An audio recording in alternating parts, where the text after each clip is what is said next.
This Destination X review was brought to you by 5 Hour Energy.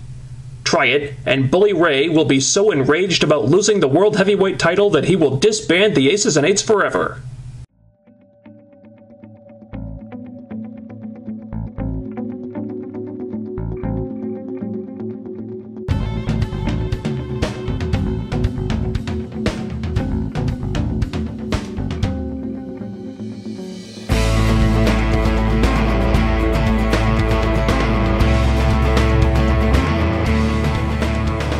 Before I say anything, I have to say this. Whoever made the call to have JB replace Taz on commentary this week, give that person a raise. I don't care if you're cutting costs. That person deserves it. Am I saying the commentary was scintillating here? Not really. But it was competent. The announcers weren't constantly arguing with each other instead of calling the show. They got all the wrestlers' names right. They weren't mispronouncing words just to amuse themselves. JB sounded like he actually cared about what was going on. For the first time since they fired Todd Kennelly, I wasn't so distracted by the terrible announcing that I was actually able to enjoy the show the way I wanted to.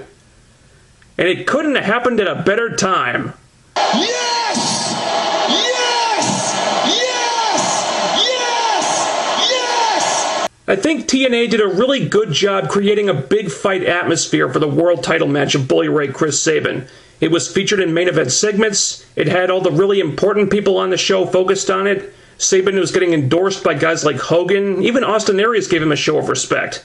So when Showtime came around, it felt big. It felt significant. And I said to myself as I was watching this, there's something in the air. It feels different somehow. It feels like something big is going to go down tonight. And when you're trying to get over a guy like Chris Sabin as a viable threat to the world title for the first time, you really needed that. And TNA took a guy that most people probably weren't giving a chance in hell and made it seem believable that he had a chance to come out on top. And that was all very well done. Something that could have used a little bit of that attention, though, were these X Division qualifiers for a title match to crown a new champion. I have to say, never have I disliked this every match is a triple threat rule more. You got 9 guys here, very few of whom the audience has been given any reason to care about lately, and 3 triple threat matches to get them over. And they were in a tough spot here because it's harder to tell a story in a triple threat than a one-on-one match, especially when there's pretty much no story to tell. And you threw these guys out there cold with no build-up to just have a spot fest, essentially. And everyone was working hard, but you didn't really have much to go on here. I mean, these guys really needed some kind of introduction or promo or something to tell the audience who they are beyond just wrestlers who want the X title, especially since the audience was, frankly, not very receptive to them or their matches in the first place. Not much of a reaction for these, unfortunately. And they weren't bad matches, but if you don't give the fans a reason to care, they probably won't. First we had PD, Sanjay, and Homicide, and it was cool to see them again, but you're billing them as the past of the X Division, so what were we supposed to take away from this besides a nostalgia pop? I'm pretty sure none of them are under contract, so it was like, well, thanks for visiting, guys. Maybe we'll see you again in a few months. You know, Sanjay winning was cool, though. You can probably count on him to do some sick stuff in the Ultimate X next week. Then they did Kenny King, Chavo Guerrero, and Manic, with a K. Because the K makes it cooler somehow, I guess? I don't know. There's something about that K that's just so hilariously 1990s. Again, the match is okay. I was cool with Manic or Kenny going over as long as Chavo lost. Manic was the only one who got an entrance, so predictably he got the nod here. I guess TNA really want to push this gimmick again. I don't know why. I never understood the appeal of it personally. And since they outed TJ Perkins and gave him a new name, I wish they could at least give him a new costume to go along with it. But this was alright. Even though I wish Chavo had eaten the pin instead of Kenny. What's with Kenny losing so many matches lately? Oh, what a bunch of bull. And the last one was Rubik's, which Tenay and JB thankfully remembered is spelled with an X and not a K, Taz, versus the former Trent Beretta, Greg Marisculi. Mariskula, Mariskuli, Mariskula, Marisku, Marisku, Skuli, Greg, versus a man that I've been looking forward to seeing debut for a while now. Rockstar Spud is in the building! This match probably came the closest to telling an actual story, with Rockstar Spud trying to sneak his way to a victory and coming up short. And kudos to Spud for being one of the only guys in these three matches that actually had a personality. It felt like the crowd was close to reacting to him at times, but his wrestling wasn't really clicking here. It didn't feel like a good matchup for him, and then he got pinned. Not a great way to showcase your British boot camp winner. Why do I get the feeling that he's going to become the new Joey Ryan? Anyway, Rubix and Greg were impressive, and Greg hit an awesome dive to the outside at one point. He got some crazy distance on that. That was amazing. And he gets the win, probably because he used to be in WWE. Of course. The Rockstar Spud has left the building. Again, none of these were bad matches, really, but there just wasn't much of a reason to care about any of the players involved. And hopefully we'll get that next week, but it just felt like something was missing here. Austin Aries Bobby Roode rematch for the Bound for Glory series. Awesome. They had a great match that could have been greater with more time, and I like that we're seeing a story develop with Roode here. I mean, now we see that him being and everything in the BFG series so far is by design. He's getting frustrated, he's about to snap, and when he does, it should be fun to watch. Knockouts promo segment. Mickie James is putting herself over, and she continues to be just wonderful in this current role. Gail Kim comes out to set up their title match next week. They fight, they get separated, and it's funny because you didn't know who to cheer for here. They're both acting like stuck-up bitches. And for a one-and-done title feud, that could be entertaining, just to see what they do with the heel versus heel thing. I wouldn't want to spend more time on it than that, but I think I'll get a kick out of this when it happens. Now, the Main Event Mafia Pussies in Leather stuff all tied into the main event, and probably not the way most of us were expecting.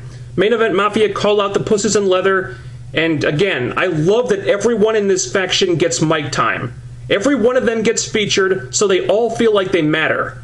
It's a far cry from what we get from their heel counterparts, who then trick them into coming backstage. And I'm sorry, but this part was lame. The Main Event Mafia are suckered into getting locked in a room like dumbasses. It couldn't have been more obvious what was happening here. And don't worry, I'm not going to play the Admiral Akbar "It's a Trap" clip, although I could. But it's one of the most overused memes on the internet now, and I've got to be a little more creative than that. Come on, TNA. This didn't make the Pussies in Leather look smart. It just made the Main Event Mafia look like complete morons for falling for it. That whole segment just came off unintentionally funny. I was laughing at it, and I wasn't supposed to. I will not participate in this charade this evening. So, four of the babyfaces get comically locked in a room, but Angle gets loaded into the back of a truck that he could easily escape from, which then drives off. And this part really psyched me out, because when Angle came back, I thought, oh, there's going to be a swerve here. He's going to turn heel or cost Sabin the match or something. And I think they wanted us to think that, with Bully telling someone on the phone to make Angle an offer he couldn't refuse. And when the Mafia came out so early during the world title match instead of right at the end, then I was sure of it. I was sure something screwy out of the Russo playbook was going to happen. But then it didn't. And I think that was all on purpose. I think the writers set us up to expect a swerve, but then the real swerve was that there was no swerve. And hats off to them, because they got me. I bought it hook, line, and sinker. You know, it's not often that I'm genuinely surprised by a wrestling angle these days, but this surprised me. And it ended up adding something to a main event segment that could so easily have been overbooked all to hell. Now, as for the match itself, Bully Ray versus Chris Sabin for the World Heavyweight Championship. We've seen this type of thing from Bully before. It's not so much a match as a lengthy beating to get the face over and hopefully make people rally behind him. Personally, I was hoping for something much more competitive than what we got. I see what they were going for. I just don't think this was the right place for it. The way the match ended, I'm really torn on this. I mean, yeah, poetic justice, I understand that, but your babyface spent 90% of the match getting his ass kicked and then wins with a hammer. He did at least get to show a lot of guts, but they seem to go to some pretty extreme lengths to protect Bully Ray here. Presumably so he can be kept strong until they make him Hulk Hogan's bitch at Bound for Glory, brother. So, I don't think the booking here really did Sabin any favors, but regardless of how it happened, we have a new world champion.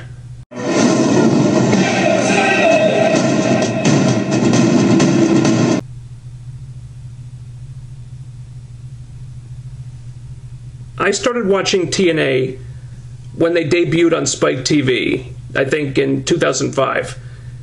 And from very early on, Chris Sabin was a guy that I gravitated toward because I loved his style, I loved his energy. It just clicked with me, and he very quickly became my favorite wrestler to watch.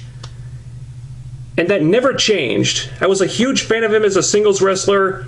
You couldn't have found a bigger Motor City Machine Guns mark than me. I waited for him to get a real shot during the stalled push against Kevin Nash that went nowhere, when him and Shelley were being held back for years, getting squashed by VKM and Fat Rain and Rebage. That's Jobber spelled backwards, by the way. I hung in there when he was out for 2 years with the back-to-back ACL tears that just broke my heart. For him to come back from that and have a moment like this, becoming the World Heavyweight Champion, that made it all worth it. Moments like this are why I'm a wrestling fan. To see a guy that I've followed for so long, who busted his ass for so many years, finally achieve his dream when it was, let's be honest, really fucking unlikely for all sorts of reasons. It was amazing. I couldn't even put it into words. And with Sabin being the guy who retired Team 3D, who's the only one to ever kick out of their finisher, it felt fitting that he was the one who ended Bully Ray's world title reign. There was a weird kind of symmetry to the whole thing. And honestly, I don't see this lasting very long. It'll probably be a James Storm situation where he loses the title pretty quickly. I highly doubt Chris Sabin is going to headline Bound for Glory. I just don't see that happening. I'm not saying he should hold the title for months. I wouldn't expect that. Nor would I expect Sabin to be a huge draw in that position. I know realistically he's not a guy you can plug into that spot long term, at least at this stage. But as a short-term, possibly transitional champion, I think there were some good reasons to do this. The Adrian Peterson-esque feel-good story might get you some publicity, who knows? It further legitimizes Option C. Now the fans know that Austin Aries was no fluke, and every year come Destination X, the world champion needs to take Option C, and thus the X Division, seriously, because it's a potential game changer. Shock value. Most fans probably would not have expected this. If nothing else, it injects a little unpredictability into the product, which has been severely lacking for a long time, and my guess is that's one of the main reasons why it was done. It changes the whole landscape of the Bound for Glory series. Suddenly the winner is a lot harder to call. And finally, it gives you an out with Bully's title reign, which, as great as he is, hadn't been going so well due to him being stifled by this piss-poor faction of Sons of Anarchy wannabes and all the nonsense with Brooke. If you want to pull the plug on all that, now you can do it. There were things about this episode that you could pick apart. The booking of the main event was kind of suspect, the triple threats didn't come off as well as they could have, or probably should have, and the main event Mafia, quite frankly, looked like complete boneheads for falling for that trap like they did. But, for one night, all eyes were on Chris Sabin, a guy that I never thought would get an opportunity like this. My favorite wrestler became the World Heavyweight Champion, succeeding where Sting and Jeff Hardy failed. And goddammit, that was one of my biggest mark-out moments in years. That moment is now in the history books, and no one can take that away from me. Not Fourth Dimension Fool Killer, not that punk-ass bitch Smokey, not no one. Hail Sabin, I'm out.